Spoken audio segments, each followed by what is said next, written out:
With that, I want to bring in NBC News reporter Gabe Gutierrez. Gabe, thank you so much for being with us, first of all. Secondly, recently you spent some time here in our city, in Portland, talking about morale of officers. Now, we have been mentioning several times on this show how a lot of big cities in the country have been suffering the same types of things when it comes to policing and what we're seeing in our communities with a rise in violent crimes, things like that. So why specifically did you come to this city to help tell that story?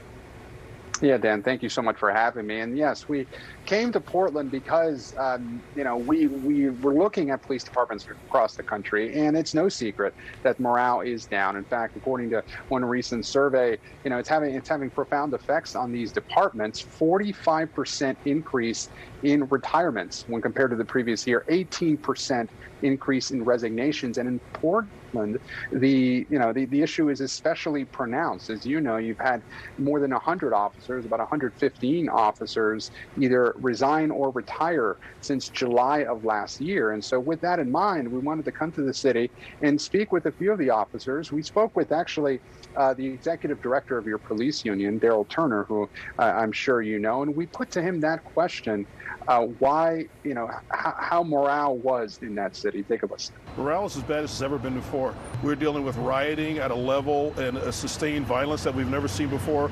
We're looking at violence in our city, gun violence in our city like we've never seen before. We're looking at the most catastrophic staffing levels we've ever seen before. We're looking at budget cuts to defund us like we've never seen before. All those things play into the morale of a police officer coming to work every day, trying to do your job, trying to do it right with all these roadblocks in your way. I'm wondering, in your reporting, what do you think the impact is going to be long term, not just to deal with the issues that we're hoping to deal with now, but in the future, attracting the right people to that profession? We didn't just speak to Portland. We spoke with an officer in Folsom, California, who was considering, whether, he wanted to advise his kids to go into the profession. There was another officer we spoke with, a black officer, a woman in Richmond, Virginia.